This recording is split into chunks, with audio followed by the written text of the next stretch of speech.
Hello all. Thank you for tuning into our live stream. My name is Brendan O'Reilly. I'm the Vice President of the Press Club of Long Island. We are the Long Island chapter of the Society of Professional Journalists. And tonight's subject is on podcasting. We know, especially during the pandemic, a lot of individuals, a lot of newsrooms are interested in starting podcasts. So many people who never listened to podcasts before started to tune in for the first time.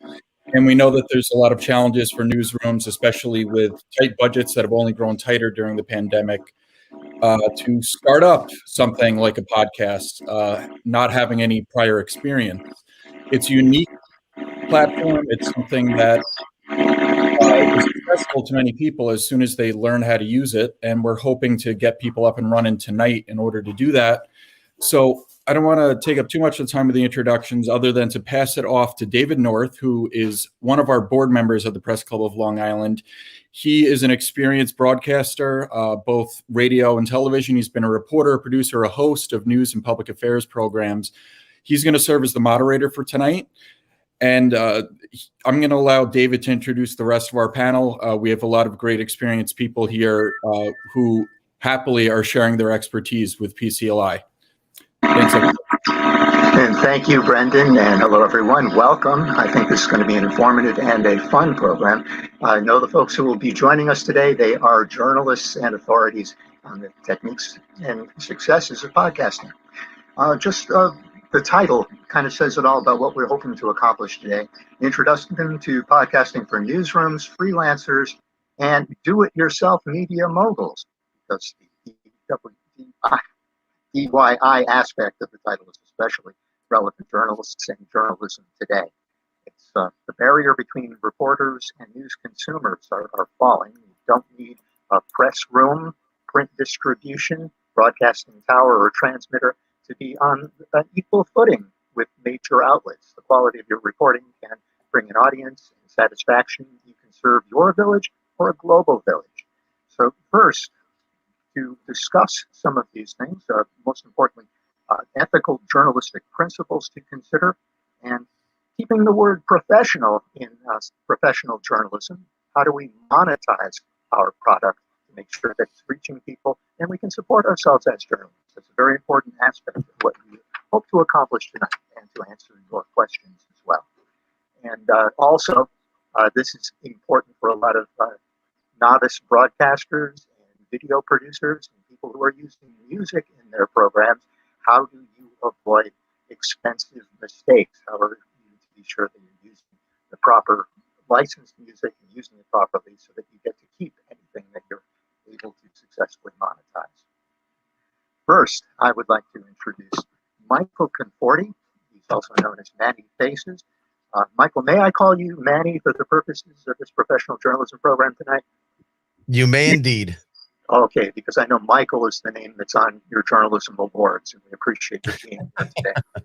Yes. So you do hold awards for your reporting, including from the Press Club of Long Island, the New York Press Club, and you are the co-producer and editor of the social justice podcast Newsbeat. You are also the face, of your own company, Manny Faces Media, where you wear Manny hats. This is the kind of flavor you're going to get from the host tonight. You are create, you consult, and you distribute podcasts for a variety of clients. And again, that's something that our attendees will be very interested in hearing from you about. Personal thanks, Manny, for managing the technical aspects of this program and giving me kind of a tutorial and an upgrade. And I hope this will be successful tonight. And you can brag about what we produce. One question I want to ask for you so you can kind of ruminate on this. Podcasts are more than a monologue or a dialogue. What exactly is a podcast? We'll get back to you for your answer to that. And I'm also pleased to welcome someone I'm acquainted with but haven't seen in a very long time. Rashed Mian. He's also an experienced journalist, and he has an ear for two seldom told stories of disenfranchised groups, and he is a voice for telling those stories via the podcast Newsrooms. Rashed has stories to illustrate how the skills of a reporter covering government, politics, and civil liberties can, through podcasting, touch hearts, open minds, and move bodies to action. So, Rashed, I'm very happy to see you again It's been many years. Thank you for joining us tonight. It's And, great to be with you again, David. Really appreciate the opportunity. we appreciate that. You've got a lot to share, and there are a lot of folks listening tonight. Chris Trorowski, in a way, both Manny and Rashed report to Chris. He is both the editor-in-chief of the podcast Newsbeat and of the podcast parent company, Morey Creative Studios. Many on Long Island have known Chris for his work as the principal investigative reporter for the Long Island Press. I guess that's the Long Island Press 2.0, Chris. And also from your work on the Metro and financial desk of the Washington Post. Chris is a modest guy, so I'm going to read this to make sure I get this right. I want to say this on his behalf. During awards presentations for high school journalists, I described investigative reporting, the category of investigative reporting, and reporters as action-adventure journalists. Chris and his team, primarily Chris, reported on many investigative reports throughout Nassau County and Long Island, but in particular, I want to point out conditions at Nassau's Cedar Creek sewage plant. It was, the headline was Toxic Time Bomb, and that was 2 years before the detonation there by Superstorm Sandy. And Chris has war stories of that story and others that he's reported. And I'd like to hear how Chris feels about podcasting, the value of podcasting, perhaps in amplifying some of those stories and investigative reporting. So that's a lot of words, Chris, but they boil down to thank you for being here. We really welcome your participation tonight. We're honored to be here, David. Thank you, and we'll see where we take it from here. Again, I expect we're going to have some fun. Chris, I'm going to lead with you from your experience. What should news directors, employed reporters, freelancers, and aspiring outsiders understand about the advantages and some limitations of podcasting? What have you found? Yeah, I mean, I think that for me, one of the most incredible aspects of podcasting is its ability to amplify voices.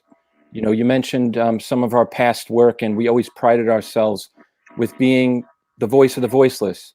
And here in podcasting, you're actually amplifying. You're literally amplifying voices. So it adds another dimension to storytelling. And I think that's another critical component of podcasting.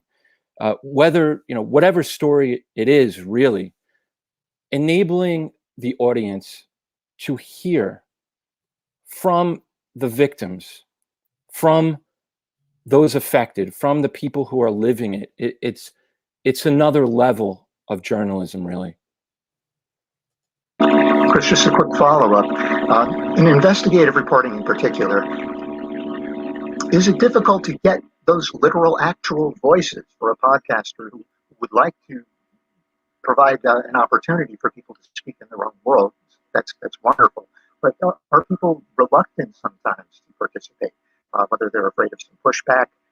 And in the production of a podcast, can you work around someone who may not have the best voice, may not want to participate, be seen or heard? And I guess, the reporting tools of saying sources say or on background or whatnot, does that limit your ability as a podcaster and a reporter?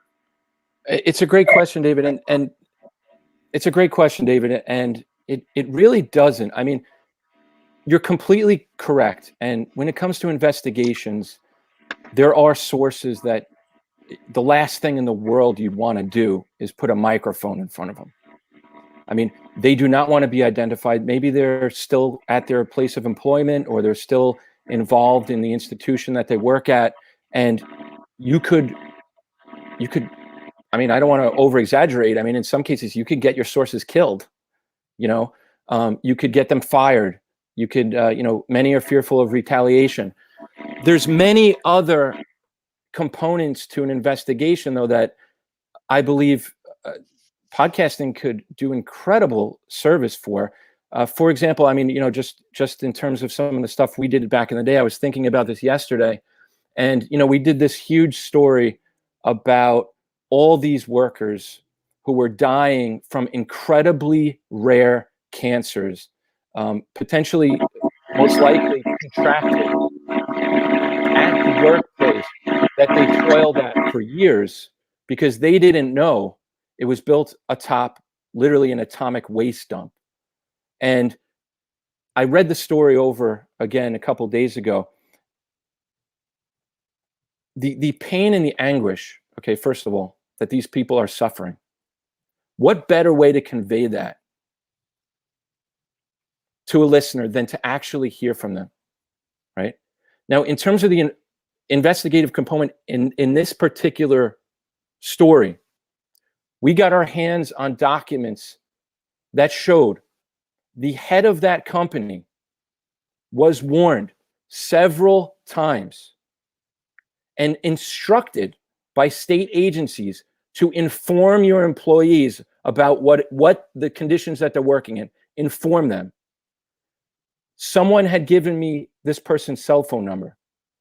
So I obviously called them to get their response and also to have them address the issue of what had happened to their employees and why and whether or not they informed them.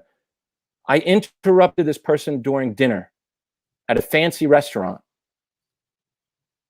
And he came back and said he'd never seen these messages. He never knew about this. Now, had I been using a podcast, had I recorded that call, the listeners, the victims, their families, the people who will never hold some of these people again, could hear from this person's mouth. And perhaps there was a closer associate who might be able to sort of read between the lines with the attenuations of the voice, the inflections of the voice. It reveals so much. You know, was he just laughing at a waiter before he told me that? I mean, this would have caught all that stuff. You know, so when I say it adds another dimension to all different types of stories, investigative journalism is definitely one of them. You know, you have Serial, you have Reveal by the Center for Investigative Journalism. I could go on, but that's just one example. I'd like our attendees to look into Serial if you're not familiar with that program. And there are a number of other specific programs that we'll mention down the road. I'm just concerned that I know we have a specific audience of journalists here, but the perception among a wider non-journalism audience, when you hear podcasting, you think of promoting business, perhaps Mark Maron or Bill Burr or some comedians doing a monologue or a dialogue, and they're not aware of the tools of investigative journalism and podcasting. And podcasting is journalism. Chris, while I think of it, one quick question, though, about surreptitiously recording. I know state laws vary. What's your understanding of New York about recording someone without their awareness? So I have, no, that's a great question. And obviously, you know, everyone should abide by all federal and state laws. I am in no way, you know, suggesting anything like that. I mean, off the cuff, I haven't looked it up. I haven't looked at the latest, you know, versions of the laws in a couple of years, but it really goes by state. It's either a two-party state or a one-party state, and you really need to check that stuff before if you're going to record phone calls. Obviously. And as I understand it, depending on the state, only one party has to know it's being recorded, and that could be the recorder. So think about that before you as a civilian start chatting on the phone. Correct. Rashed, this is kind of a lead-in for you too. You say that you work with, well, your bio that you provided for us describes the people that you work with and I would say work for are disadvantaged, disenfranchised, people who, again, might be reluctant to go on the record. How do you assure those people that you will be able to tell their stories, that the attribution is correct when they're reluctant participants? Thanks for that question, David. And I think it's something that a lot of sources reconcile with, right, when they're when a reporter reaches out to them. But the interesting thing is I'll find that the people that we're interviewing are very accommodating, and they want these stories to be told because, say it's the case if it's an issue that affects them or a family member, or perhaps they're an advocate for other people or groups that may be marginalized or disadvantaged by the government or whatever the case may be. A lot of them are actually forthcoming. So I think as a journalist, you should have confidence when you're reaching out to sources that these people, will be willing to talk to you as long as you are clear about your expectations. You don't want to mislead them in any way. And I think that's the same thing that goes for print or any other form of media, right? You're going to do the same thing, the same techniques that you learn in print media or elsewhere, you're going to carry over to podcasting. And that's exactly what we did. When we reach out to people, we're very forthcoming and they understand the parameters and what we're trying to accomplish. And they'll reveal more than you think. We, for example, interviewed somebody for a particular episode who was wrongfully convicted of a crime and spent upwards of 20 years in prison, right?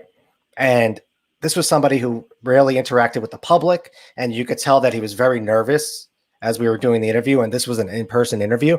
But we start off by just having regular conversations with these people, right? We don't just go up to them. That's Tino.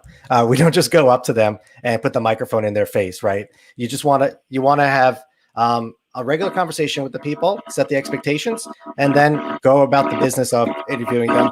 And a lot of times you'll find that they're very forthcoming.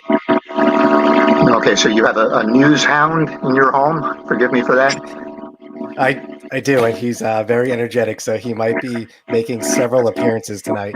That's fine. That's fine. But as you described, we were going back to your basics as a reporter, and most of us who've worked for any time know that there are sources who are eager to tell their stories. They're happy for the attention. There are others who know it's important to tell their stories, but they're reluctant to expose themselves. In podcasting, for better or worse, you do have to work with microphones. If you've expanded the definition of podcasting, there are cameras. I have to imagine it's not too often that you're able to get a source into a studio, sit behind a microphone, in which cases you have to kind of paraphrase and help them tell their stories. Is that something that you have confronted and something that you've worked around? And if so, please explain how. Yeah, sure. Definitely. And a lot of the cases, so this is what I'm going to say. Chris and I and Manny as well, we've always, in our reporting career, we've always felt like the best thing to do is to go hit the streets and actually interview people face to face if possible, right? Depending on your location. And if you're a local journalist, that's pretty easy to accomplish, right? If you work on Long Island or anywhere in New York State, you're able to find the sources that you need. So because we really relish the opportunity to interview people in person, we carry that over. Again, another technique that we use in print journalism. We carried that over to podcasting, and essentially we brought the studio to the source.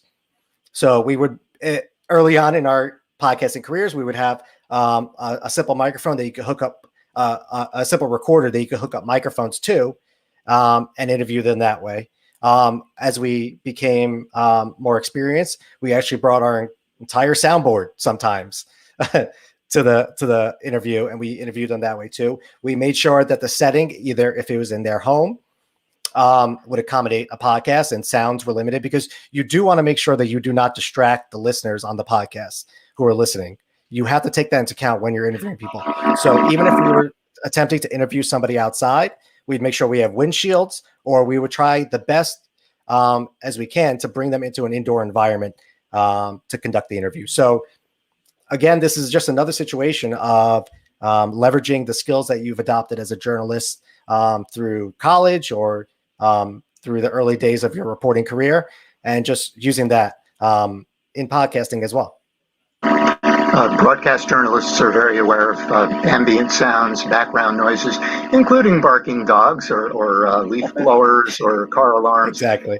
These are things we are aware of. But one thing that non-broadcasters may be less aware of, I don't know if this has changed much. I think all three of you may be able to answer this better. Because you want the clarity of the audio and the clarity of your subject's voice to be paramount for storytelling, especially if you're covering minority communities or immigrant communities, do you weigh their accents or dialects or their ability to be understood without subtitles, for example?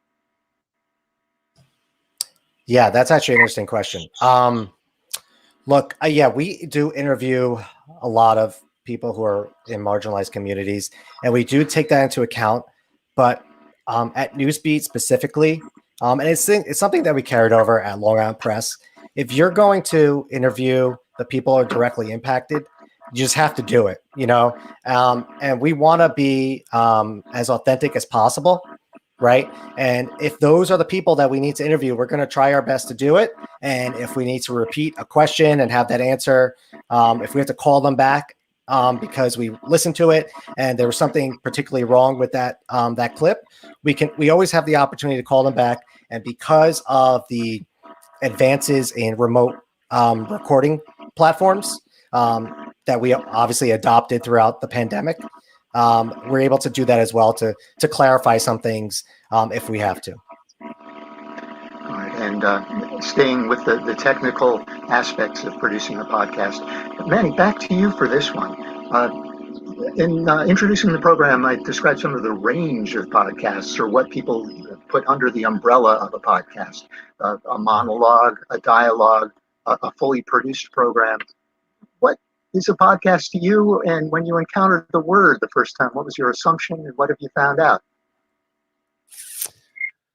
Yeah, thanks for that. I think that a lot of people, if you're not a podcast listener, if you're not an aficionado, as it were, you might have very casual understanding of the genre, as it were, or the breadth and depth of formats and styles that podcasts can take.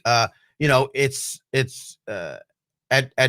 its very base level, we like to describe it as, on-demand radio, right? So it's like a radio program that you can listen to anytime. And of course, like with radio, you have a plethora of styles and formats. So you've had talk radio, which a lot of people are familiar with. You've had reported radio like, 1010 Wins.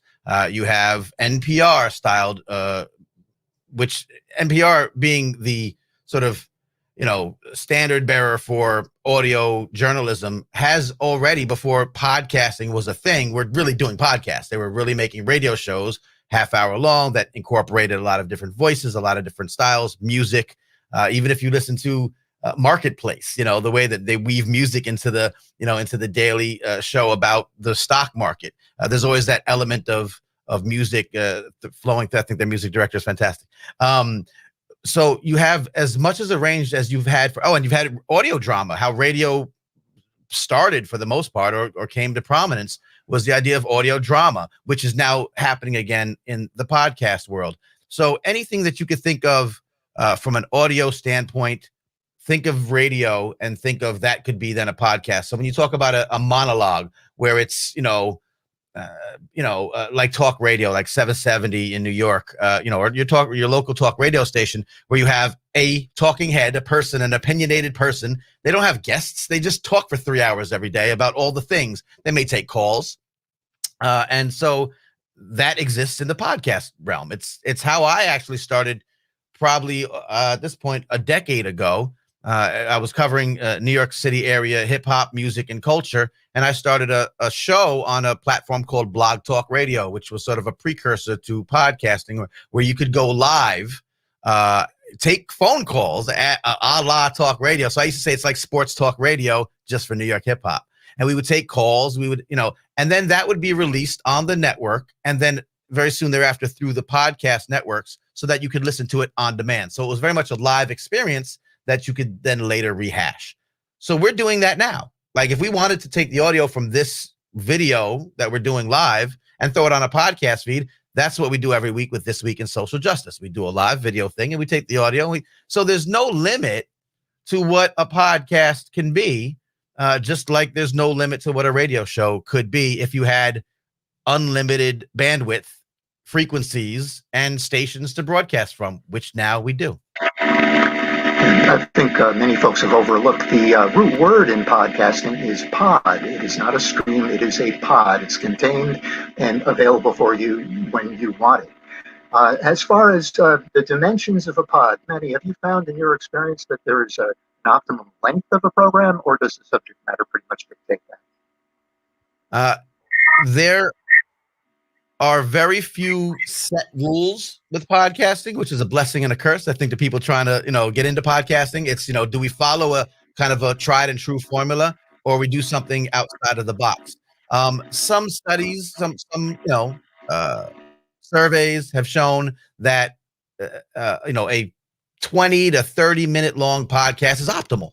That was in part due to people commuting, and it was sort of like a nice little perfect length for, a drive to work. So a 30-minute podcast, yeah, a lot of people like that. But we know that the Joe Rogans of the world and the, Time Sucks of the world, have 3-hour long episodes, because people, once they get into podcasts, become quite used to pausing and picking up where they left off, later on, which we see from on-demand video. Sometimes we're watching a movie, we get tired, we pause, we come back and watch it tomorrow, or we're binging a new Netflix special. And so, we watch 3.5 episodes and we stop, and then tomorrow we come and we pick it up where we left off. So there's no rules per se. There are some best practices, and some of that has to do with the format you're delivering in, your audience, because some audiences will be more inclined to listen to a long form podcast or a very lengthy podcast. There are also some experimental ways to approach the field. 5-minute podcasts, a quick thing, a quick daily meditation, or a, quick, here's the news in 10 minutes, daily podcast that could get dropped in the morning. So the good thing about this whole genre is that there really are no rules. There are some best practices and some formats you might want to, consider following. But other than that, it's still such a new landscape that you can find something that may not have worked for other formats or other, personalities or other subject matter that works great for you. And what I'm hearing from that is that I know from experiences in radio and television that an audience will connect with a program if they kind of know what the dimensions are going to be, what their commitment as a viewer or listener will be, and the consistency of the subject matter. So those are all things that the potential podcaster can control. Sure. One thing, consistency. You mentioned the word. A lot of times, the idea of consistency can override other things. So, if you have a very long podcast or a very short podcast, things like consistency, things like, just well-produced content, overrides all that. If you have a 17-hour-long podcast that comes out once a week, and you got listeners that want to listen to a 17, hour-long podcast once a week, then just keep giving them a 17-hour-long podcast once a week. But consistency and quality of content and production is still paramount. Content is still king. And the program elements that go into a podcast, you described NPR and other outlets that are straight news, hard news frequently, but will use music elements within their programming. I'd like to ask each of you about the use of music in a podcast.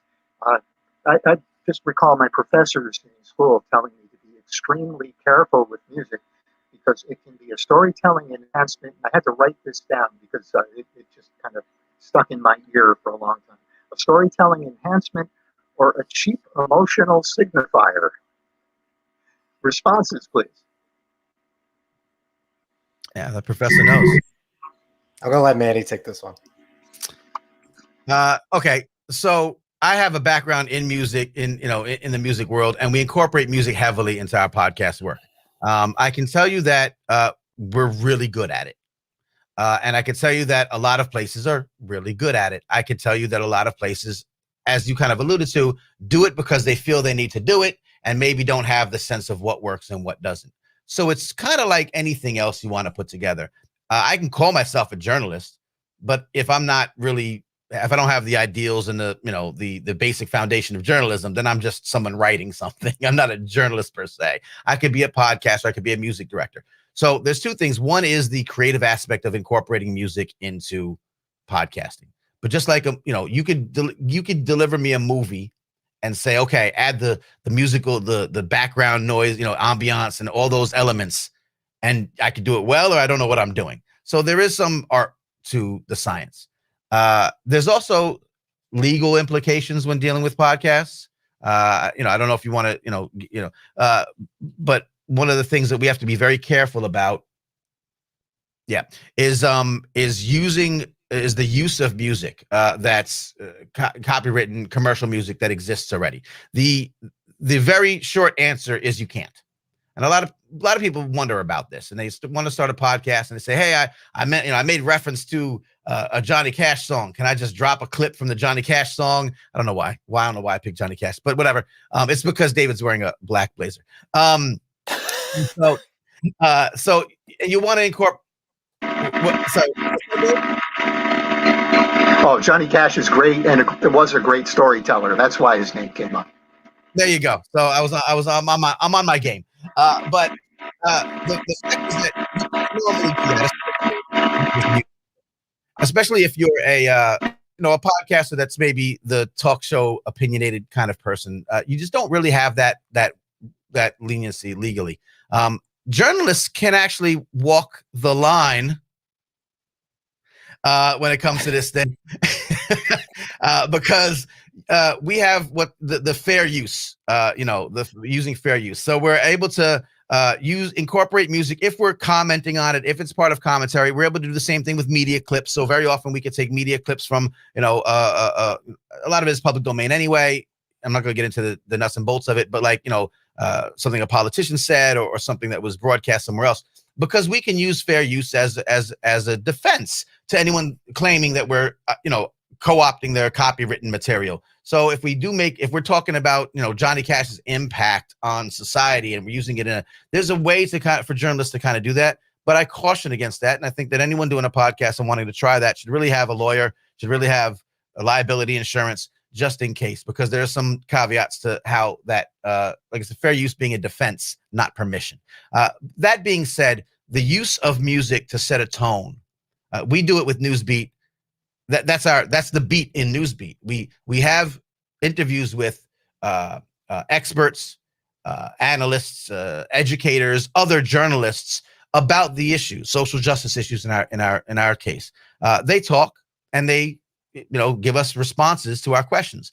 But in Newsbeat, you don't hear us. You only hear the voices of the people that we're interviewing.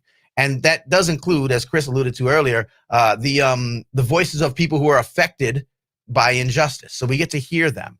And we do incorporate music, not in an NPR way, although I do that in some other shows where there's sort of, musical interludes or just a real basic. It's a core part of what we do. And that's the thing that sets us apart, where we said we want to stand out using music in a different way. And then it gets into the fact that we actually invite lyrical contributions from independent hip hop artists that write lyrics specifically for that episode. So again, there's aspects to the use of music in podcasts. Some of it is very basic. It just helps in, segue marketplace. You'll hear the segue from segment to segment, and that's great. It fills time. A podcast on NPR has to be set at certain times because they have certain, breaks sometimes. So you have to make it 15. The first segment has to be 15 minutes long. Well, if you're at 14:45, we'll run a beat for 15 seconds and let it ride for a minute, for 15 seconds, as it were. And it's artful and it's cool. Some people use music as an integral part of the production. A show like Snap Judgment, a show like Newsbeat. There are also there actually are some free sources for royalty-free music, but there's a lot of services now that have cropped up where you can pay a small monthly fee or maybe even, one-offs and actually have access to royalty-free music. It's a big blooming industry because podcasting has gotten so big. So there are opportunities for you to use music in your productions. It does take a little bit of care and, so that you're doing it right, creating the right mood, setting the right tone, not just throwing music in because you can. But it's a big aspect of podcasting, like a movie score. It's a huge part of what can be done. And because, like I said, there's no rules, you could also not use music at all. That's fine too. Excuse me. I was just going to say that, as you say, it can be used as a sort of sonic equivalent of turning a page from segment to segment, or as a score to let people know perhaps that they should be feeling something, but to be careful that the music doesn't tell the listener how to feel or what to feel. Chris, as I guess the responsible business person in the mix here, do you also have to check for legal rights beyond music? Sometimes even graphics and illustrations are also copyright protected. How do you ensure that any money you've made, the aspiring podcaster, any money that person has made from a contract or a client doesn't go into the pocket of a lawyer. How do you assure that before it reaches the eyes and ears of your clients, if you will, out there? Yes. So Manny pretty much handles everything to do with the music. So Manny, if you want to talk a little bit about those sort of sound beds and how you're able to use them. Yeah, again, we actually do get source music from sort of these clearinghouses, I guess you could say, that supply music specifically for. With Newsbeat, we're very hip hop oriented. We're very modern sounding. That's sort of our focus. But I also use another. I'll tell you who I use. It's a platform called Soundstripe. We use another platform called Premiumbeat.com. And each of these provide, it's great. You log in, you say, oh, I need something that sounds quirky, with low energy and uses piano. And so they'll have sort of this whole assortment of musical selections you can get. And they're all royalty free. Now, they're not exclusive. You might hear, this is really funny. We use, for one of the Morey Creative Studios has a great podcast called Inbound and Down. It looks at inbound marketing, and it's a whole marketing, focused podcast. And the theme song music, I hate to say it, we've been doing this show for years, was just used for a Mr. Clean commercial on television. I was in a doctor's office, and I hear the Mr. Clean commercial, and it's like, hey, that's our podcast. And so it's not exclusive. So there's some, there's going to be some limitations to not hiring a composer to creating something completely new and exclusive for you, which is an option. We have a podcast under the Manny Faces Media umbrella that we produce called Uneffing the Republic, and that has an original theme song that was actually produced by an artist, like created for the show. And again, the lyrical contributions that we get for Newsbeat are original creations. They're not something that we're lifting from somewhere else. So they're original to our particular episode. But there's a huge array of places that you can get even just sort of that background ambiance music, sound effects, if you wanted to get, funky and, do something like that, hypothetically, in your podcast, there's places that you can get those sound effects, those things, royalty free that you can use. So there are ways that you can legally add music to your productions 100%. Dave, do you mind if I add something to the legal aspect? Just for the journalists who are thinking about starting a podcast, something that we incorporate in our hours in Newsbeat, but also you'll hear it in a lot of shows as well. You might hear news clips from, like broadcast or maybe from other outlets. And right, like we BBC will News or CNN or something like that. Yeah. So we will incorporate those into our podcast to add context when a source is discussing something and maybe they didn't reveal everything that we need, just so the listener has clarity and understands the topic. We will also incorporate a news clip to perhaps add to what the person is saying. And because that news clip, the topic that they're discussing, is linked up with what our source is describing, those fall often into the fair use defense that Manny had mentioned earlier. And I would just like to add, in terms of on the music topic, David, to contribute to the answer to that first question there. Manny touched upon it, but music as this amplification of storytelling. Music, the way we use music is we script out the episode on a particular topic.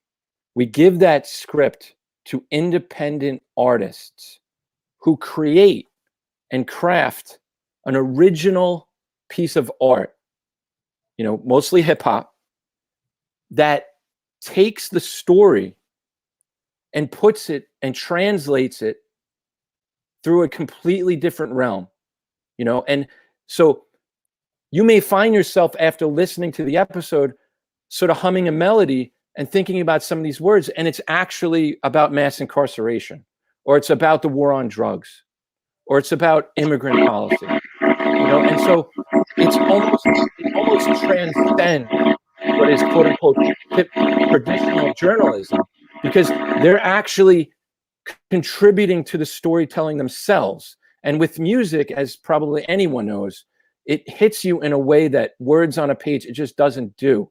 You could put an exclamation point behind a quote, but to get that emotional heft, to really feel, the pain or the joy, music, it moves you, and so that's one of the things that, just for any aspiring journalist out there, any aspiring podcaster out there, who's contemplating using music, it really does take the stories to another level. Gentlemen, thank you all for that. This is just an aspect that's frequently overlooked and taken for granted, but we do have to remember that the artists and composers and illustrators who have produced their work should be recognized and compensated, and you should be careful about that before you employ something that really doesn't belong to you. But Yeah, speaking 100%. of things that belong to you, I think this is an opportunity to illustrate and give a sound of some of the work that you gentlemen have produced at Morey Creative Studios. I understand a woman named Sage is there and has some clips to show for us if she's ready. I hate to ambush you that way, Sage, but I think this might be a good chance to see and hear what we've been discussing, and then we'll come back and resume our Rashed, Yeah, that's great. Yeah, I was gonna say, you set it up, Rashed, and explain what it is. It is kind of tough when we say, "Hey, we got a news podcast with rappers in it," so we do like to play it. And this particular topic should resonate with every single person, either viewing this, listening to this live, or when it's archived. Yeah, we got something special for y'all specifically. Rashed, set it up. Okay, so obviously we're speaking to. We're journalists. We're speaking to a lot of journalists out there who are very protective of their craft, right? We see our jobs as helping inform the public, giving a voice to the voiceless. And as we've seen over the months and years, there's been a sort of an erosion of journalism freedoms, either through the arrest of sources or the arrest of journalists covering protests, as we saw last summer and throughout. We did an episode of about a year back about the freedom of the press, but specifically about this is something that you mentioned earlier, David, about investigative reporting, whistleblowers, right? And the need to protect those sources. So we did an episode about whistleblowers being arrested and accused of crimes and how that impacts journalism. And that's what you're going to hear in this clip. The Obama administration prosecuted more leakers and whistleblowers than all other administrations combined. And this really is not ancillary to press freedom rights. It's directly affecting press freedom rights. The only way that journalists and reporters can get information to the public is if they have sources within the government that can feel safe getting it to them. What this crackdown on whistleblowers has done is really chilled the investigative journalism space, especially in national security, where sources are now terrified to talk to reporters. And that is a real problem when we couple that with the extreme secrecy system that we have in this country, where everything in foreign policy and national security is considered classified. Freedom of press, imperative to our preservation, contrary to whatever the president is saying.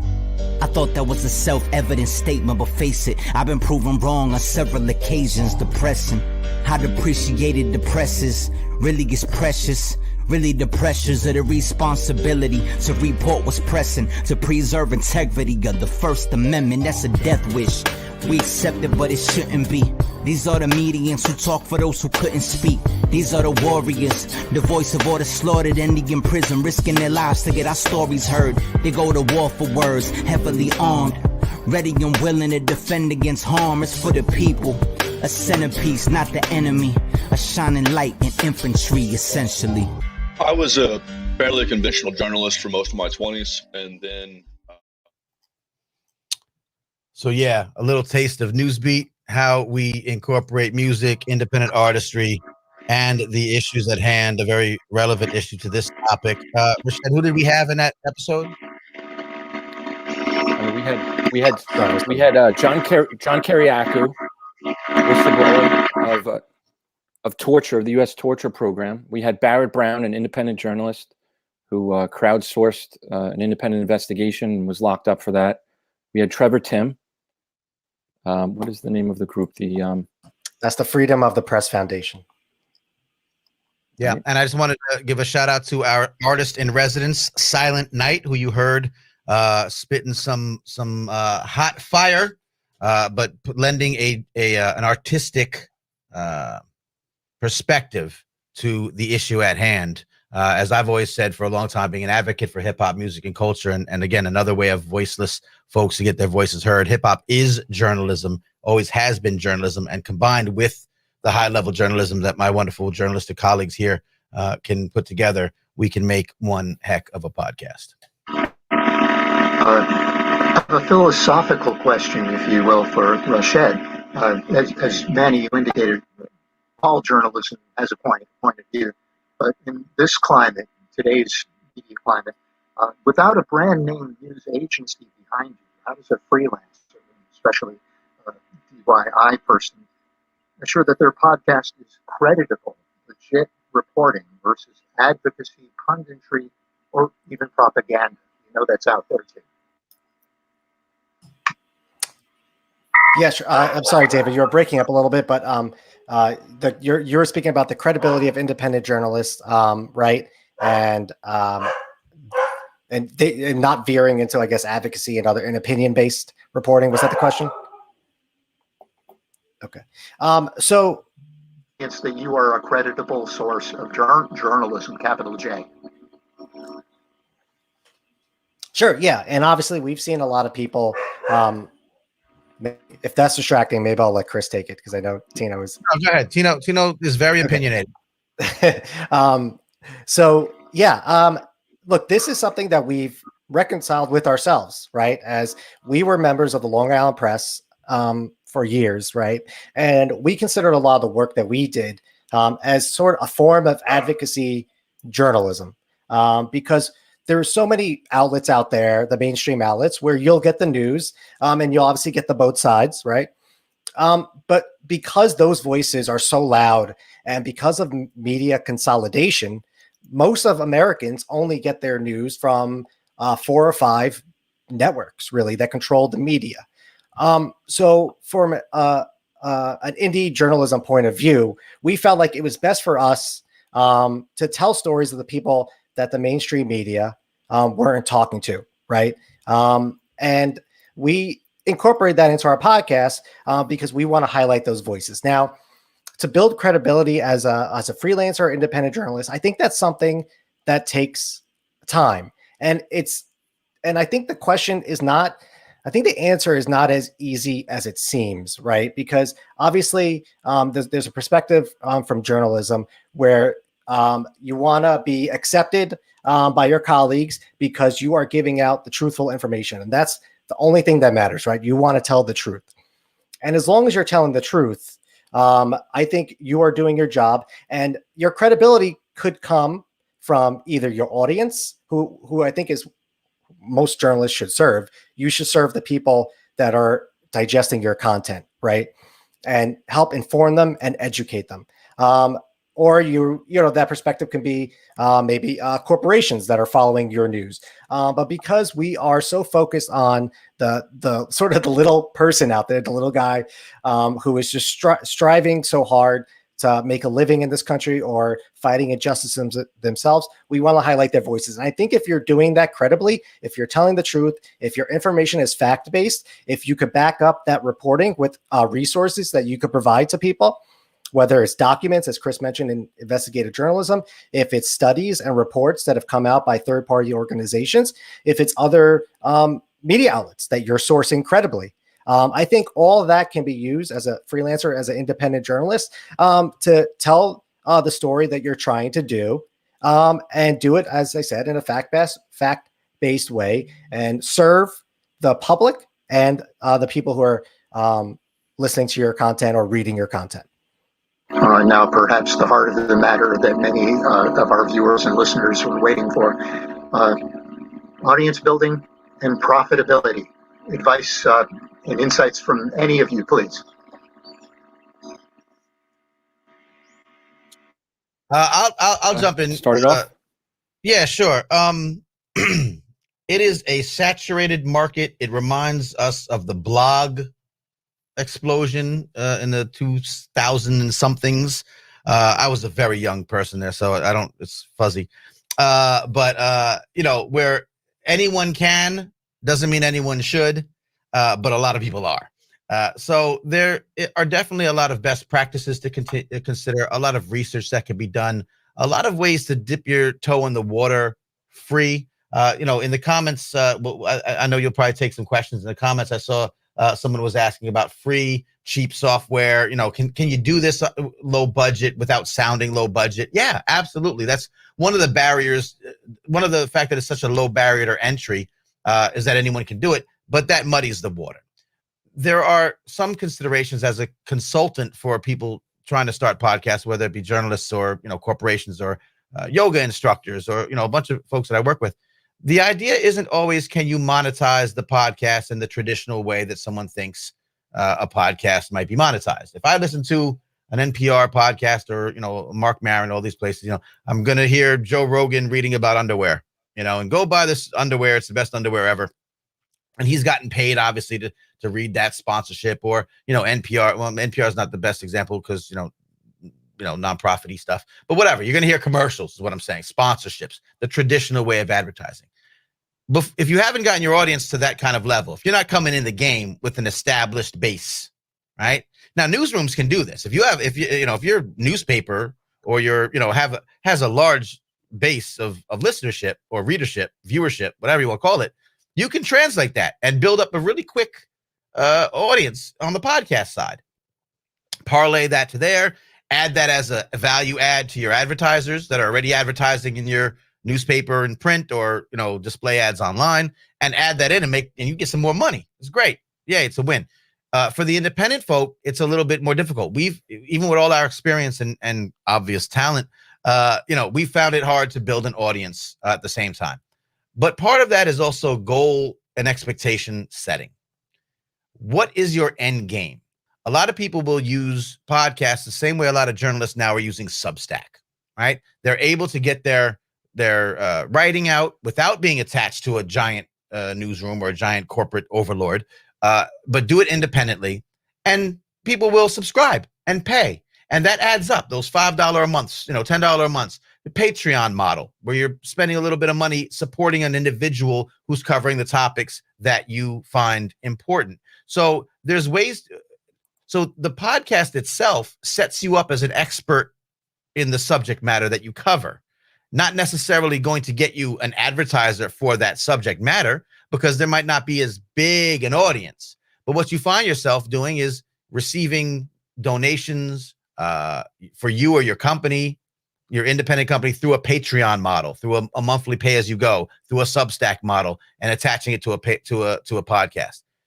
That leads you as an individual or a journalist maybe to speaking engagements, or maybe when you pitch, an article to a big outlet, the Atlantic or the Times or whatever, you have a track record now because you've been doing this podcast for a long time. And they look at your background and say, oh, this person has clearly been covering this issue for a long time. So let's give them the big get on the pitch. Let's approve that pitch, green light that pitch. So I think that a lot of people say, oh, I have to have millions and millions of listeners. How am I going to get that without paying for advertising, which you kind of have to do if you really do want to get kind of mainstream, that sort of main general population appeal. There's some money that has to be paid. You can't get around it anymore. But there are ways to monetize and profit off of podcasting if you use it as sort of part of your general way of reaching the public. And that's been very effective for a lot of people. It depends on your end goal. And that's one of the things you have to think about when you're starting your podcast. What is your end game? Gentlemen, anyone else? Yeah, are you saying? No, go ahead, please. Yeah, no, I just want to add just a quick little tidbit in that, if you listen to podcasts, you really listen to podcasts, and so from Manny Faces Media, and he works with different podcasts. And what I've learned is that if you have a spot if you pay for a spot or a drop on another podcast that's sort of like yours, but not exactly, those listeners are looking for good things to listen to. They're looking for content that they're interested in. And so what we found is you're going to get a lot of followers. You're going to get a lot of subscribers. You know, again, as Manny pointed out, you have to drop some green to pay for that spot. But it's that kind of research, you know, and being invited by another podcast onto their podcast. Right. You know, that's another, it's this cross-pollination, you know, because again, if you love podcasts, you want to listen to more podcasts. You want to listen to more things that you're interested in. Rashed, do you want to add anything to this? The one point I was going to make, you just made it, was try to get interviewed, because that's free publicity, and everybody loves free publicity. Yeah, and a lot of people, there's a ton of you know, making sure that your email list is current and that you're sending you know, people updates about your, you know, what you're doing, whether you're an independent journalist or a small newsroom or a DIY media mogul like myself. But you know, there's a lot to do, and sometimes that can be overwhelming. So it's a dance of how much you want to spend your time doing. If you have some money, a lot of people are starting this with no budget. It's totally doable, but you've got to be strategic about it. I'll just say this. First of all, Chris's example is exactly what we tell people to do. Spend money, but spend it smart, you know, targeted, do a little research. There are a ton of podcast related newsletters that are aimed at podcast creators. You just Google them, literally, like, you know, podcast newsletter, and, you know, someone will actually make a list of podcast newsletters. That information is very valuable if you just sit and digest those, read them, because they will tell you about ads, you know, spending money on ads, best practices for getting on other, you know, shows to build up your listenership, cross-pollination, those kind of things. So it's a little bit of research. It's a little bit of elbow grease. It's not simply picking up. It's very easy to do. I have a microphone. I press record. I have a podcast. I could put it on Apple Podcast. Doesn't cost me a dime.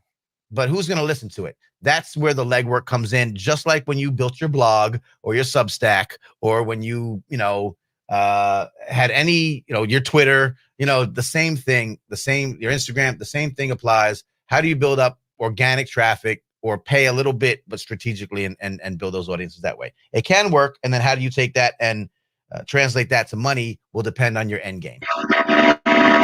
This is an analogy, apples to apples kind of question. You'd mentioned, apples, excuse me. You mentioned a platform for posting your podcast. Would you find some platforms are more likely to have news-oriented podcasts grouped on them? Is there a place that your podcast belongs that you should be aware of? Not platforms necessarily. Platforms are pretty, when you post a podcast to the platforms, the Apple Podcasts and Spotify and all these places, they exist. It's just there. Where you'll start to see some things, how you categorize your podcast is important. So if you're a news-oriented podcast, you'll categorize it under news. It'll be listed into Apple under news, and it'll be great. But some of the things you might want to look at if you're really just starting out, and we've done this and it's worked. There are, again, podcast lists or newsletters that highlight new podcasts. We were featured, Newsbeat was featured on the Bellow Collective, which is a fantastic site that really focuses on podcasts that include, again, underrepresented voices. They feature those issues. And we got our podcast recognized by that list, which is a very important list. Some organization called the PCLI, I think, gave us an award. That was nice. We were able to, parlay that into some recognition. That was an honor, of course. But then when that happens, we get to let people know what we're doing, and it calls some attention. So there are ways to use, publicity to try to get, yourself noticed, parlay some of these free resources to be recognized for your niche, right? Someone once told me that the riches are in the niches. And with podcasting, I think that's often true. We can not everyone can be the Joe Rogan, and have the, or have this like kind of like wide ranging. We're going to talk. A lot of people start their podcast, regular folk, not journalists necessarily, but we're going to cover everything. We're going to talk about movies and life and fish and beer and dogs and and trains. We're going to talk about everything. It's me and my friends, and we're going to have it's going to be the greatest thing ever. And it's not the greatest thing ever. No one cares what you and your friends think about Jupiter Legacy or whatever the new Netflix show. No one cares. Like, some people care, but no one really cares. But if you have a niche, if you're focused as we are on a particular kind of subject matter, that bodes well in the podcast world, and you'll be recognized for it by the people that like to feature themed newsletters. Hey, this week we're gonna feature all the people that are talking about fish, and you'll be on the fish list, so you'll be a big fish in a small pond. Yeah, I just want to add on that. I mean, go ahead, Chris. I just want to add, just reiterating what Manny and Rashed said. It comes down to the content. It comes down to what you're creating. If it's top quality, or if it just resonates with a certain subset of the population, or if you are just the expert on something, and you're just nailing it out of the park, that is going to permeate ears. That's gonna, people gravitate toward that. You're gonna win awards. You're gonna get put on these lists, and each of these little things adds to the overall exposure, adds to followers, adds to subscribers. So if I hear you, and I could kind of put a bow on that, it's how much you care. The way you care can communicate. People do feel that, and they do respond to that. Thank you. Going back to something that Manny said, that as a DIY mogul, there were times in your life where you were a beginner. You didn't know how much you didn't know. You worked around people who guided you, helped you. You became part of a team that produced award-winning work. This an anecdote came to me as I was preparing tonight. Rachel Maddow of Msnbc, well regarded as the host of primarily a talk show program, News and Topics. She produced an award-winning podcast. Trying to find the name of it here, but they won an award, she and a co-author and a team of people who put this together, for a program called Bagman. It's about the crimes of President Nixon's vice president, Spiro Agnew. This was before Manny's time, even. I just remember her being congratulated on set by whoever was throwing the show over to her. And watching her as she was congratulated, you think she might be, just like puffed up and pleased of this accomplishment. But I just remember seeing her shoulders sink and hearing her sigh, and I could see her eyes looked tired. She said, "Thank you. It was a lot of work." She didn't know how much work it would be, how much would be involved.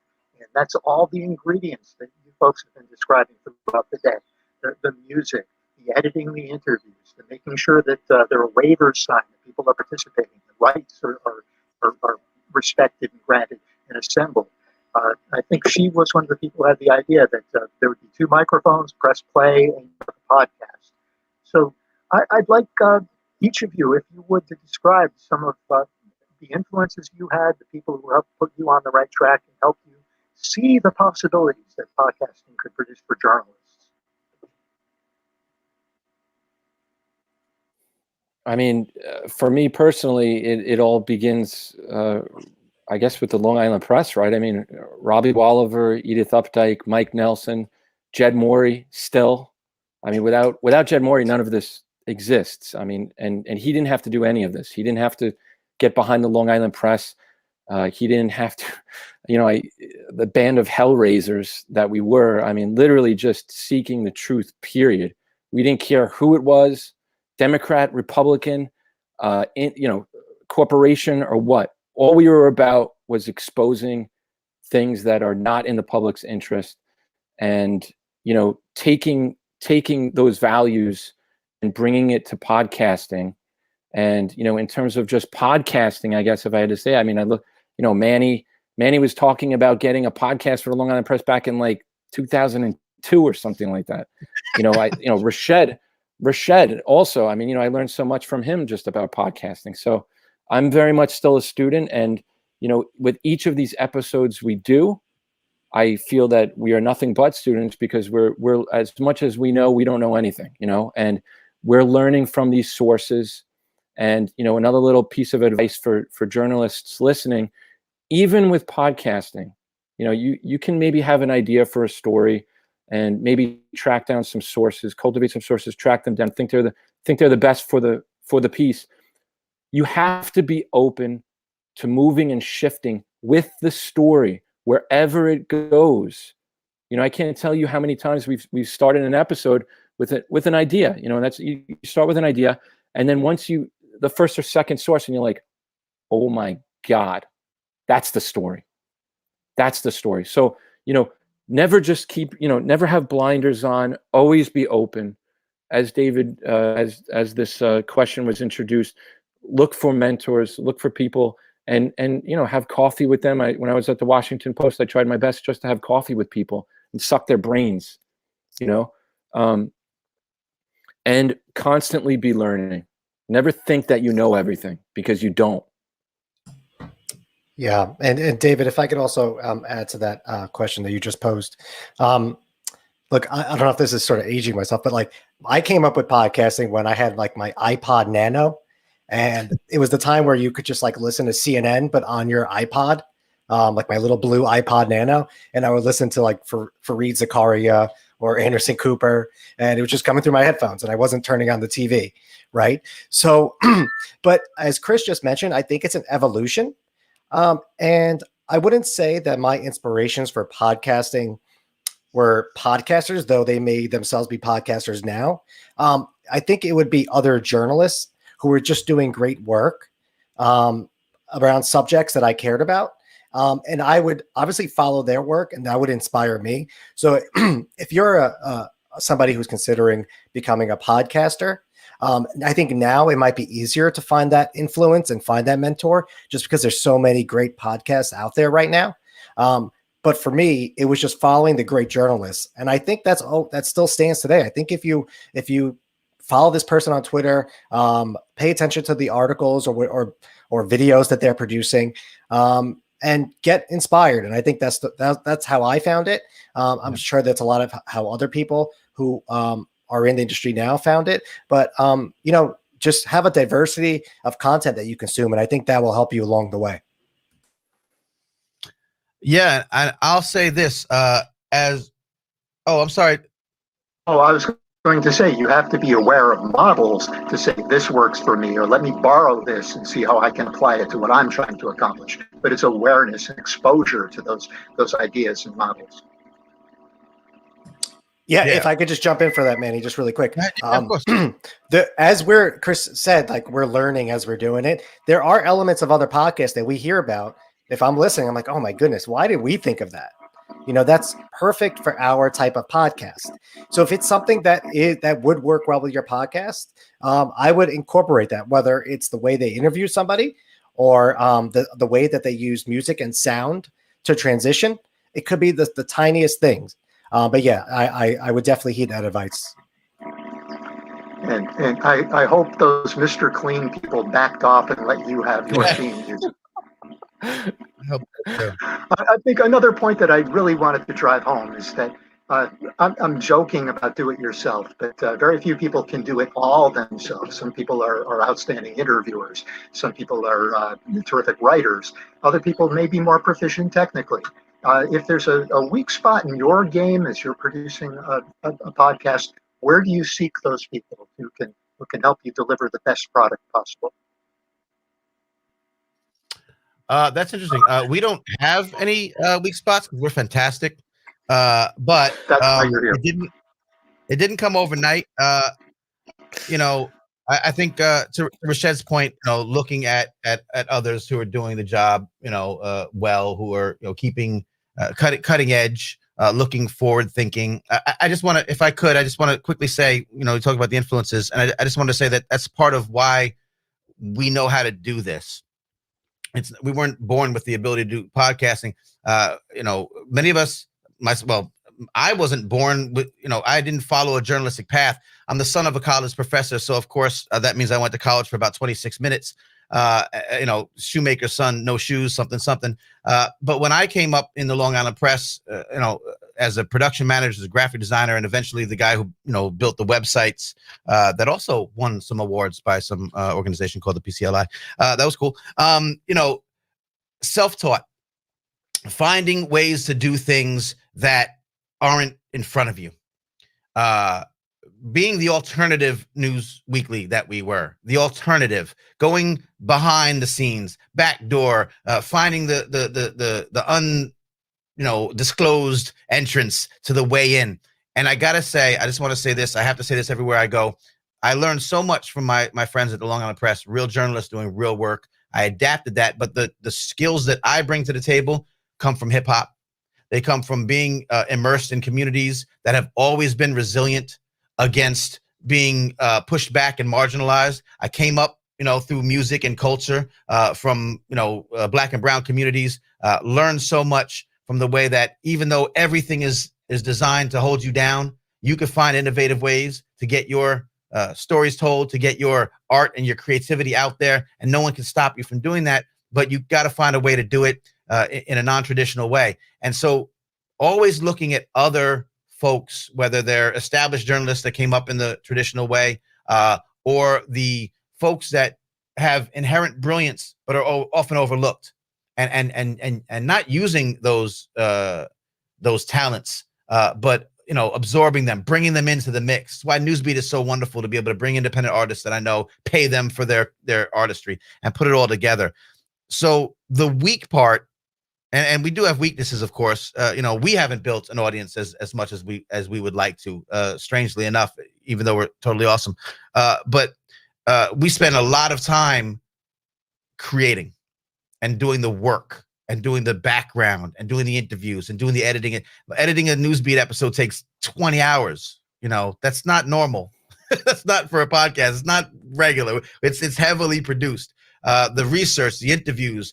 So we spend so much time doing that we don't spend as much time as we need to actually, marketing it or putting it out there. And that's tough to do because we're really engaged in what we're doing, and we're still, bootstrapping to some degree. And that's going to be a problem that a lot of podcasters face. So the weak spot is that, but the way out of that is to find those creative ways, which we've now learned over time, to spend a little bit of money strategically, so we're not breaking the bank, but we're getting some good results, to continue to make the right content, put it in the right places, get the right awards, and parlay that all together. So our weak spot has always been that, and a lot of first timers will have those same problems. The solutions are there; they're becoming more available. Some of them are free, some of them are not. Again, I want to say, you could learn so much just from subscribing to some of the podcast newsletters out there that cater to podcast creators. You'll get news, you'll get the updates in Apple Podcasts and what Spotify is doing now, and paywalls, and all these things will be explained to you greatly. Stay on top of the industry, and you will have a better chance at achieving whatever goal you might have as an aspiring podcaster. Anyone, I guess all of us who understand where life goes and how we help each other know that we're perpetual students, but there are literal students and people who are on the outside of this issue, and they see you are up and running, authorities on the subject. They're here, you're up here, but you've given information to help. Because of our setup, this is a transition without music. Because of this setup, I'm not able to see a lot of the questions of our aspiring podcasters. Perhaps if you can spot them and pull a good one and answer it, I want to be sure that we do answer questions in the short time that we have left. Yep. We just threw it on the screen there. Can you see it, Dave? On the main screen? Yes. Having a consistent released schedule, is it important? Same day every week, for instance, or do subscribers not care? It's a good question. It depends. Again, like I said very early on, if you're just tuning in, there's no rules and there are some rules. It's a weird landscape. Certain things work, regular schedule, people like it. You will build your numbers that way. People will get to expect it. They'll be, excited that it's Friday and they know that your episode is coming out, just like we used to watch on TV. So generally speaking, yes, a consistent schedule is probably better than an inconsistent schedule. I always tell, like I say, as I consult for folks, I always say, commit to what you can do. If it's once a month, fine, let it be once a month. But don't start at once a week and then you can't handle it. Start once every 2 weeks and then realize that you can handle it. And then, maybe go weekly. For some with dedicated audiences, I do different shows. So some are very regimented. They're absolutely on a schedule, and that's important. And we work very hard to do that. On some, we don't, and it doesn't seem to matter, but it's because they're different shows. It's because they're different audiences. Generally speaking, a consistent schedule is probably better, not only for audiences, but for you, because you get into a routine of your timing of when something has to be done, when something has to be edited, when something has to be published, and when you need to schedule your social media. It really helps you automate those processes a little bit, which is super important if you're a one or few person shop. And if I just add something quick to that, I would just also be open with your audience. Let them know the schedule.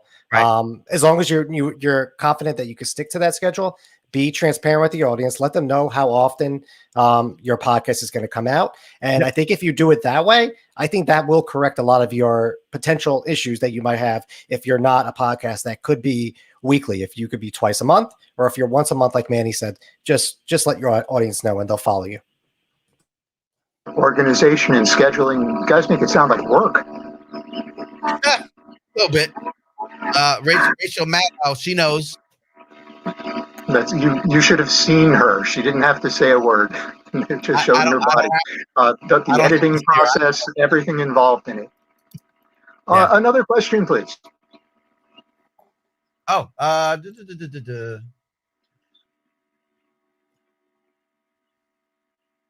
Okay, I will read the question. What free or cheap software can I use to edit a podcast? And then how do I get the show on Apple Podcasts and other platforms?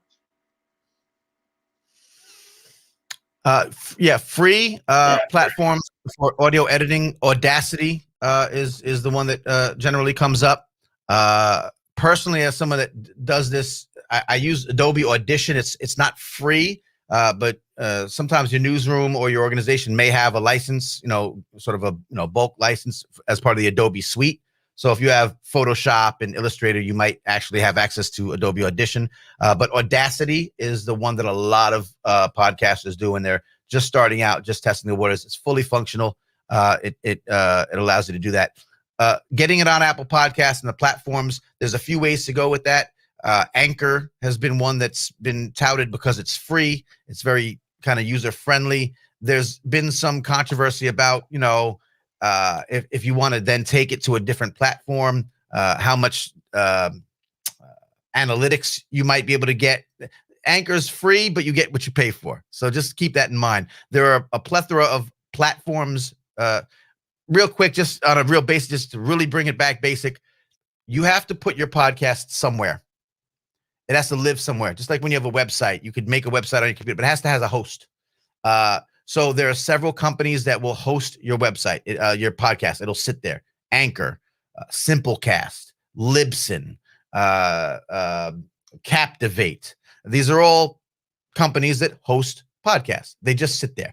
Any of those hosts will then be able to feed out to Apple Podcasts, to Spotify, to Google Podcasts, to Stitcher, to all the platforms, whatever you use to listen to a podcast. They can all do it. It's all the same. There are preferences. Most of them cost $10 a month, $15 a month, but you get certain things. You get analytics. You can see how many downloads you've gotten, what countries are downloading your content, how many downloads came in the first 3 days so that you can compare episodes over time. You could put up your description and have it all linked, and then it just feeds out to all the platforms. So there's a lot of different platforms to use. It's a minimal expense. There are free options for both hosting, a la Anchor, and editing, a la Audacity. But again, there are also more benefits to some of the paid platforms, and they're tiered. So maybe at $10 a month until you get a certain amount of downloads per month. They kind of prorate you, or you get more downloads per month. You have to go up to the net. That's a good problem to have. So don't worry about that. But think about looking at all of those things. There are a million posts that describe them, compare them, show you what you get for your money. And remember that word, analytics. That's your foundation. Another question from our viewers, listeners? I don't know that we have any. We have this, which is nice. Well, then the moderator has a question, and then maybe this is time for us to wrap up. Podcasting as a genre existed for quite a while, and it seems like the tide had kind of gone out in late 2019, that everybody and his brother had a podcast, and suddenly we had some sort of health crisis emergency, and then suddenly there was a resurgence of podcasting. Where do you see podcasting as we recover and traditional forms of media get their footing again? Will there always be a place for podcasting, or has podcasting transformed traditional media? Each of you. Yeah, I mean, I think that I could tackle this one first if you guys want. I think that, I think podcasting as a medium is here to stay. As you mentioned, David, the pandemic, as obviously horrific, it did help podcasters because we saw the numbers, the stats went up because people were basically, marooned at home. They had nothing to do, right? So it was interesting to see. If you look at a lot of the podcast analytics, you'll see that the data tells you that listenership has increased by a few percentage points from 2019 to 2020, and that continued into 2021. You'll also see that podcasting, when podcast consumption continued over the summer months and winter months, which usually doesn't happen in previous history, because people are then out. They're at the beach, they're doing other things in the winter. They're not in their cars as much, driving places. So consumption went down. We saw with the pandemic that the numbers stayed the same. So I think there's two things that you could take away from that regarding the future. I think one is that there are a lot new podcast listeners out there, and the listener base is diversifying. It's people of different ages are now listening. I think what we're going to see potentially as we sort of come out of the pandemic is that when people listen may change. So you might not have as many people listening at home during the week, or they may not be listening at home on the weekends. Now it'll shift back to their commute if the people do return back to work. So yeah, I think that the trend will continue. It's just when people listen might change, but I don't think people should think that this was a just something that we lucked out of because of the horrific pandemic. I think it's something that's going to continue. I just know that it's been mentioned before, and even one of our questioners had posed the idea of finding something, bonding with it, making it part of your life. And I know a lot of people have become enamored of podcasts that they look forward to hearing. And I just wonder if it has the staying power with audiences to find something they've connected with. Is there a future for Newsbeat in the future? Well, there's definitely a future for Newsbeat, and I echo what Rashed said about podcasting. I only see it growing, and if not just for the fact that the tech is getting so much more available, and the quality just keeps going up and up. 10, 15 years ago, you weren't able to, you had to spend a lot of money to get what nowadays would probably be just a basic introductory setup, so, and also, I think, there are just so many stories to tell, and people want to hear good stories. They want to be told good stories. They want to actually listen to them. And I just see, just expanding more and more. Yeah, I want to say, obviously watching the trends important for someone in my position that makes podcasts for a living. So yeah, I hope so. I really hope so. But there was a fear that going into the pandemic, because of the commute factor, that we would lose podcast interest. And then we saw podcast interest pick up because people had time, and I get it. But you also saw certain things happening in the podcast world. First of all, so many people still don't listen to podcasts. They haven't been exposed to it. They don't really know what it's about. Just like when, your friend had Netflix and you didn't yet, and they were all about Netflix. And then you were like, I don't want DVDs in the mail. That's stupid. And now who doesn't have Netflix? Because we want that access. So with new media, sometimes that happens. It takes time, but the numbers are consistently going up. One of the things about podcasts is that it's proven that people are more engaged to podcasts than a lot of other kind of media, that advertisers are finding more success advertising on podcasts because podcast listeners will be more likely to purchase a product that they've heard on a podcast rather than the old digital marketing of websites or whatever you might see. So as long as money's going into the genre, now what you've seen is more creative podcasts. So Newsbeat is a very creative podcast. We see the true crime, being a huge genre, but we're also seeing now a lot of companion shows. So you have a popular show on Netflix, you now have a companion podcast to go with it, and it's done well, and it's done by people that are really engaged. And so now this whole new flock of people that were never listening to podcasts before because they're like, I'm a TV person. Well, now you have podcasts that are catering to the TV people. And secondly, what you're going to have is the reverse of that.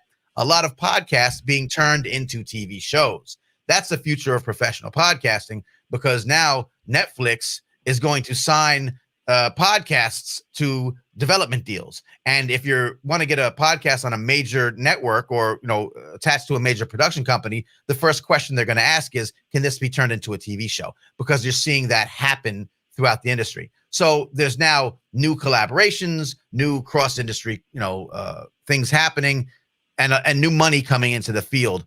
So while there will be a lot of people kind of doing it and then stopping because, a huge percentage of podcasts that exist aren't active. They tried them out, they tried it for a while, and they kind of stopped, and that was fun, So you'll see a lot of that, but you're going to see a lot more creative talent, production quality. Again, to Chris's point that we, a few years ago, we had to spend tens of thousands of dollars. You had to have an ISDN line to be able to do a good interview with someone, across the country. And now we use Squadcast. It's $20 a month, and you get pretty much as good as you'd hear on CNN with their, powered by Cisco. So the technology is there for people to do it. Now we need more people like the ones who might be listening to this video that are journalists. They know how to tell stories. You know how to bring important issues to light. This is what you've done all your life. And if you haven't dabbled in the podcast world, try it, figure it out. Number one, it's where the industry is going. It's probably a good idea that you kind of know how to do it. But number two, it expands your palette. It expands your ability to do what you do best, tell stories that matter in new ways. Team up with folks. I'm not a journalist per se. I do journalism, and I'm a technical guy and an audio guy. These guys are brilliant. We teamed up and we make a great product that helps a lot of people and tells a lot of stories. So find someone to team up with if you don't have the skills in this realm, and do good journalism. It's just a great platform for it. I think that's a good spot to land the plane. Once again, a reminder that when you think of a news team, sometimes you forget about the word team. Everyone has a role to play, and the success is helping people hear the truth, getting reliable information for making responsible decisions. Podcasting is one more avenue for doing that. Because I kind of have to ask this. Personally, I think the limitation to be overcome is breaking news. I don't know if you guys, especially Chris, if you see an opportunity for a breaking news aspect, in which case traditional over-the-air radio may still have a role. Chris, you're muted. Or just nothing to say. No comment. I do believe that the breaking news can be conveyed through podcasts. We did a lot of this during the pandemic, where we would just sort of switch guns, and Rashed really, nail down these sources and do a quick interview and put it up, and especially we focused it on the still underreported tragedy of COVID ripping through prisons and jails. Right. So you can do that. You can put something in your podcast feed at any moment you want. So it is very adaptable to quote unquote breaking news. Yeah, if I could just add something really quick, David. I think if you're coming from a local journalist perspective, I think it's possible as long as you're using that podcast to be the medium by which you add that context. Right? Maybe you sent out you wrote an article or something, and you couldn't fit it into your print newspaper. Right? You could use the podcast to add the context. Maybe there's a story behind the story, and it might not be breaking news per se that hour, that day. It might be the next day. But I think that's where the element of podcasting and breaking news intersect. Yeah, that's what we've done. Newsbeat was it's highly produced. It takes a long time. It's long lead times. We produce evergreen content for the most part. So something that we produced, a year ago, as we played you a clip today, is still kind of relevant today, unfortunately. So we do that with that in mind. But in more recent months, we've done some hybrid ideas where we've done live videos. We did one on election night. We did one on State of the Union. Did we do State of the Union? Inauguration. No. Inauguration. And we did inauguration where we covered, just like we're doing now, but we watched it at the same, sort of a watch party. But then we initiated the idea of This Week in Social Justice, which is very much like what we're doing right now. We do it every Wednesday at 8 o'clock Eastern on our social media feeds.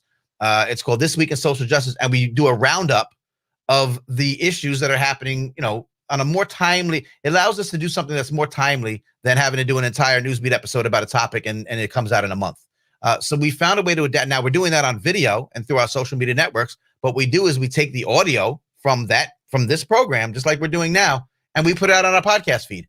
So our podcast listeners, and we find that those shows are as listened to as the fully produced traditional Newsbeat documentary style opuses that we make.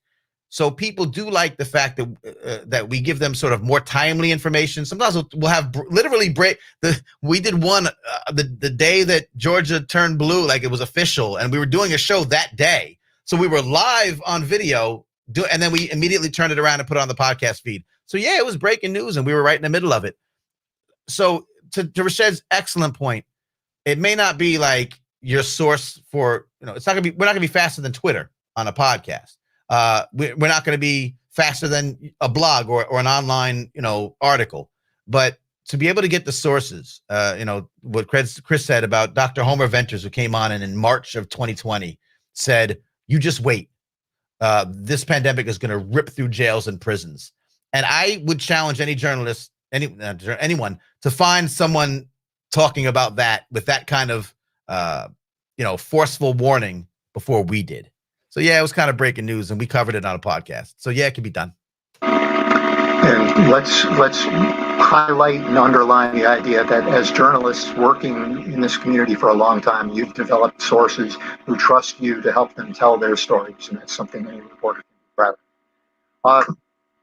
Podcasting, a modern amalgam of journalism, a unique and accessible format for employing the tools and techniques of broadcasting, of print and documentary filmmaking. And I hope folks who joined us tonight got a window into the possibilities and now have an opportunity to reach out to you with their questions. And we wish you all great success. Once again, I know everyone has a slug under your picture, but I want to personally thank Chris Borowski, Rashed Mian, and Michael Conforti, aka Manny Faces, for sharing your time, your wisdom, and your expertise with us this evening. I'm David North, board member of the Press Club of Long Island, and my turn to do a little promotion. Be sure to visit pcli.org. You'll find out about future programs, upcoming programs, scholarship activities, awards, and work in support of journalism throughout our community of Long Island. Thank you all for joining us, gentlemen. Thank you for your time this evening. Thank you so much. It was an honor to be here. Honor. Thank you, PCLI. And I just want to add that I encourage anyone listening or watching, whether live or archive, support PCLI. They're fighting for you. Yep. 100%. Thank you all. Good night.